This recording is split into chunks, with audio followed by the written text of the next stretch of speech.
hilang dalam hitungan jam, Bahkan detik gitu kan. Ya. Ini namanya kalimba. Ini adalah salah satu hobi aku.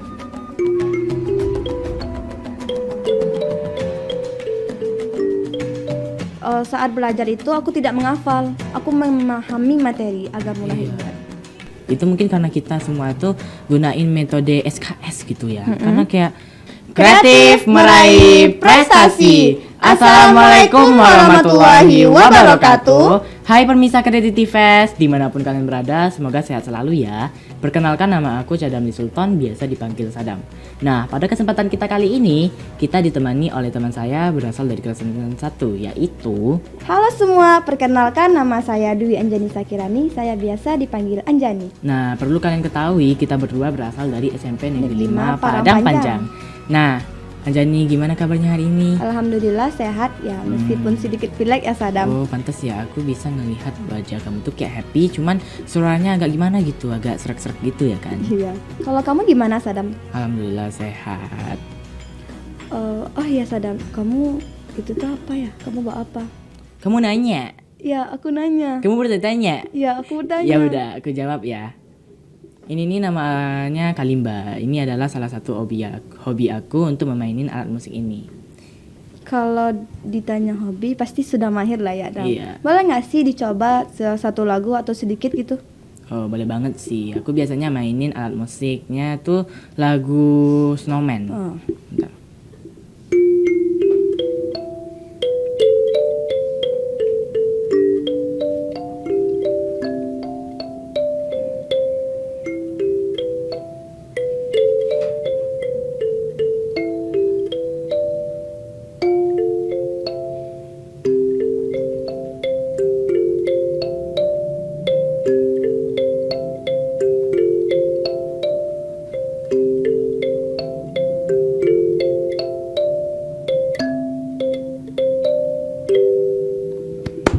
Wih, kamu keren Sadam. Makasih banget ya Anjani. Nah, omong-omong soal hobi nih, aku kan udah. Kalau kamu gimana sih hobinya? Kalau aku sih hobinya banyak ya, tapi aku paling suka tuh berenang Sadam. Oh, berenang.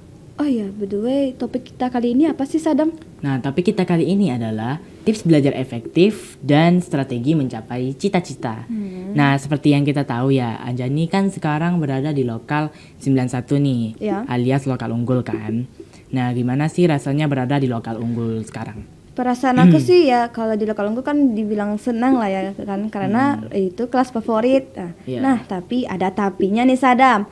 Kalau di lokal unggul tuh kan persaingannya sangat ketat. Jadi aku lebih banyak untuk sekarang ini kayak belajar daripada bermain. Oh, gitu. Kalau kamu gimana Sadam? Kamu kan termasuk lokal unggul nih.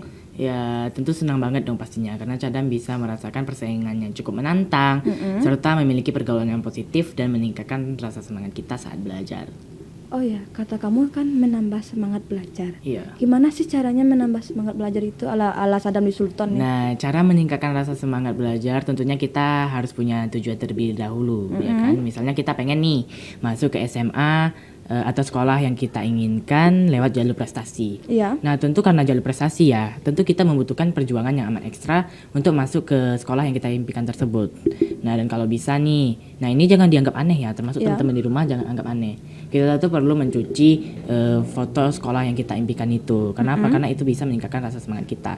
Misalnya nih, lalu kita tempelkan foto tersebut ke dekat meja belajar kita atau ke ruangan yang murah dilihat lah gitu kan. Nah, jadi pada saat kita malas-malasan, kita tinggal lihat ke arah foto tersebut. Nah, di sana mungkin kita bisa sadar diri. Apakah dengan malas-malasan ini kita bisa masuk ke sekolah tersebut? Tentu tidak dong. Pasti butuh usaha ya Kak Iya, Sadam? tentu butuh usaha gitu. Oh iya, aku lihat-lihat nih kan. Nilai kamu kan dikatakan hampir sempurna. Iya. Gimana sih cara belajar agar dapat nilai sempurna seperti kamu? Nah, tips belajar efektif ala aku nih. Nah, teman-teman yang di rumah mungkin juga bisa meniru ya kan.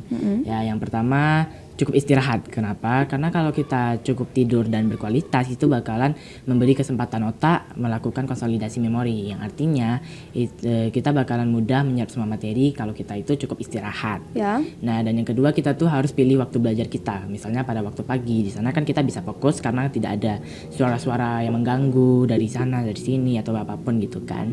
Nah, dan yang ketiga ini poin yang paling penting sih. Yang ketiga, kita tuh harus menghormati bapak ibu guru yang mengajar di kelas kita. Jangan menyimpan rasa benci ke guru tersebut, karena itu mungkin bisa materinya tuh nggak masuk ke otak kita, dan itu bakalan menjadi kegagalan pertama kita.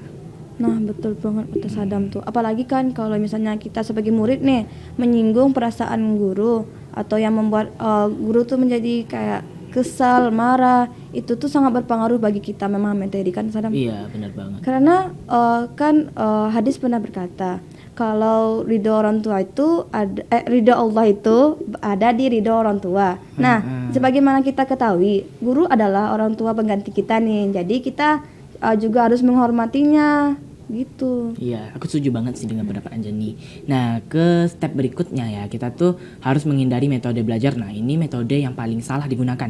Nah, kita semua pasti sering menggunakan metode belajar ini, yaitu metode SKS. Teman-teman semua yang berada di rumah tahu nggak apa sih metode SKS tersebut? Nah, metode SKS adalah belajar sistem kebut semalam. Nah, tentu itu harus dihindari. Kenapa? Karena itu bakalan hilang dalam hitungan jam gitu. Bahkan detik kan Iya, Sadam. bener banget. Nah, yang berikutnya kita harus harus pintar mengelola kebosanan gitu. Kayak bosan, jenuh, malas itu mungkin musuh utama kita ketika belajar gitu. Wajar. Nah, dari sumber-sumber yang Cadam baca nih, Ya. Manusia itu bisa mencapai rata-rata fokusnya itu pada 25 menit awal gitu. Jadi pastikan kita tuh harus fokus pada waktu 25 menit itu ya. Kita tuh harus fokus pada pelajaran yang kita pelajari gitu. Nah, terus kita bisa break deh agak 5 atau 10 menit gitu. Kayak bisa dengan ngobrol, chattingan, atau makan gitu, ngemil dan lain-lain lah gitu. Nah, dan yang keenam sih kunci suksesnya tekun. Kenapa? Karena kalau kita tuh pintar, jenius, tapi kalau kita tidak tekun itu tidak berarti apa-apa gitu kan. Iya, karena kan kita punya tujuan, maka kita harus berusaha gitu kan. Iya, kita harus tekun. Nah, ngomong soal tips belajar efektif ala-ala aku nih. Kamu gimana ya belajar efektif ala-ala kamu? Kan nilai-nilai kamu itu juga bagus-bagus gitu, sempurna. Kalau tips belajar ala aku sih pertama kayak mengatur jadwal belajar. Kalau aku tipe orang yang kayak lebih suka tuh belajar malam karena itu kayak tidak ada gangguan dari manapun. Iya. Ya, dan juga saat belajar malam tuh tidak boleh yang namanya istirahat kita tuh terganggu, Dam. Yang kedua kayak aku kan belajar. Maka aku kan setiap belajar tuh aku membuat ringkasan agar kayak kita tahu nih kayak sampai mana sih kita paham gitu materi. Iya, benar banget. Yang ketiga, ya aku sih setuju banget ya dengan meringkas catatan itu, karena mungkin ada juga nih sebagian orang yang kayak meringkas catatan, dia bikin materi catatan tuh, terus kayak di desain pakai brush pen, pakai spidol warna-warni atau lain-lain lah. Nah, karena itu bisa meningkatkan gaya belajar kita, yaitu khususnya pada belajar visual gitu kan. betul sekali. Nah, yang tips selanjutnya yaitu sebelum belajar itu aku menanamkan dalam diriku sendiri yaitu kayak saat belajar itu aku tidak menghafal, aku memahami materi agar mudah ingat gitu. Bener banget, karena kayak gimana ya, kalau kita menghafal itu juga sama kayak metode SKS tadi kan, bakalan kayak hilang dalam hitungan jam, bahkan detik gitu kan. Ya.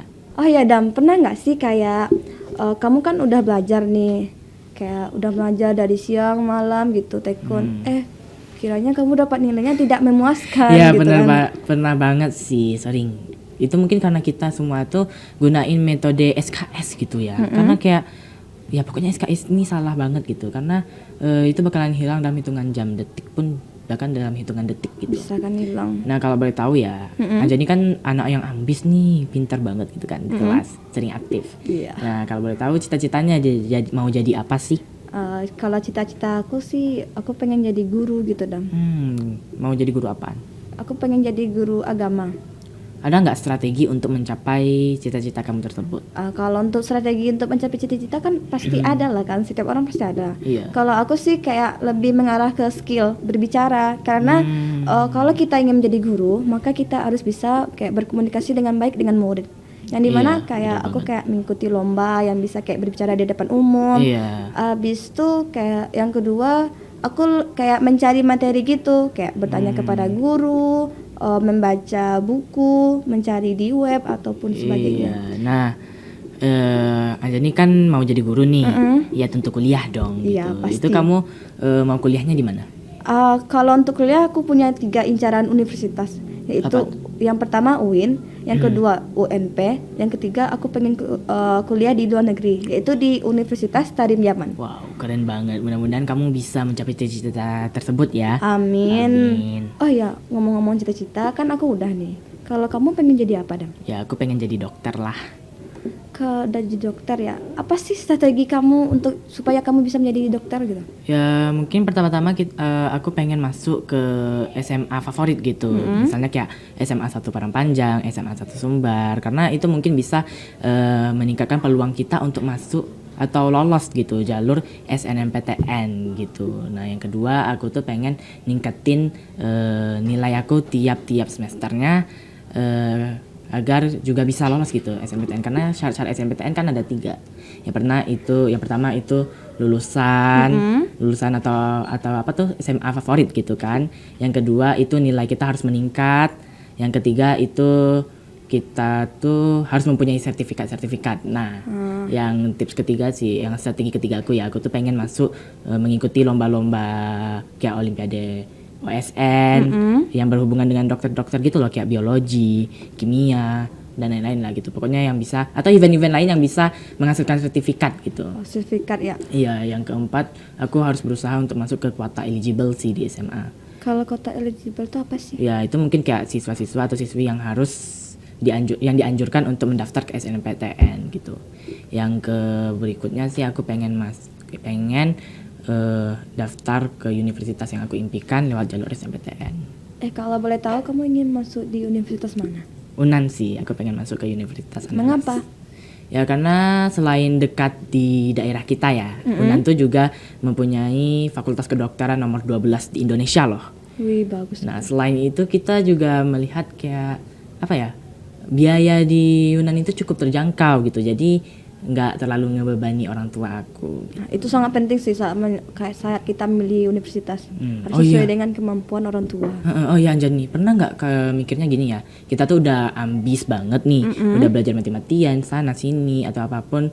Nyatanya kita gagal mencapai cita-cita. Gimana sih rasanya menurut Anjani? Ya pasti akan sedih lah ya, karena aku ingin jadi guru tuh dari SD gitu. Karena kalau guru tuh ada kayak keistimewaan sendiri bagiku gitu. Jadi kan kalau misalnya gagal nih kan, aku akan memilih pilihanku yang kedua, yaitu aku ingin kayak menjadi motivator gitu. Oh, jadi motivator gitu. Saat kuliah kan kita mendapat ilmu nih. Iya. Aku ingin membagikan ilmu aku tuh melalui media sosialku, baik itu Instagram, Facebook, YouTube atau lain sebagainya. Kalau kamu gimana, Dam? Kamu kan pasti kayak gimana gitu kan? Ya sedih banget dong pastinya, karena Cadam udah cita-citakan udah mencapai udah mengimpikan jadi dokter gitu sejak SD lagi gitu. Terus tiba-tiba gagal, ya sedih banget dong pastinya, karena usaha kita itu akan terbuang sia-sia. Jadi kayak kalau kita gagal itu mungkin bukan takdir kita gitu kan.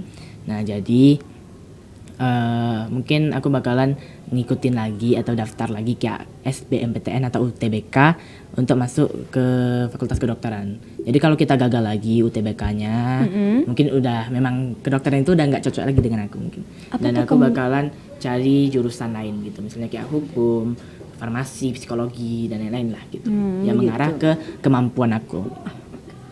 Nah, Anjani, terima kasih banget ya telah datang ke podcast kali ini. Ada nggak kesan dan pesan yang ingin disampaikan kepada pemirsa yang berada di rumah? Kesan dan pesan untuk kalian semua adalah jangan pernah takut untuk berusaha dan mencoba. Karena kalau kita bukan usaha dari sekarang, kapan lagi kita akan berusaha? Dan juga jangan pernah takut gagal. Karena jadikanlah sebuah kegagalan itu adalah uji coba. Iya, benar begitu. banget. Sekian sih dari aku. Sekian dari kami, jangan lupa dukung kami di acara Creative Fest dengan cara like, komen, dan share video ini. Saya Cadam dan saya Anjani. Kami mengucapkan mohon maaf apabila ada kesalahan. Wassalamualaikum warahmatullahi wabarakatuh. Dadah.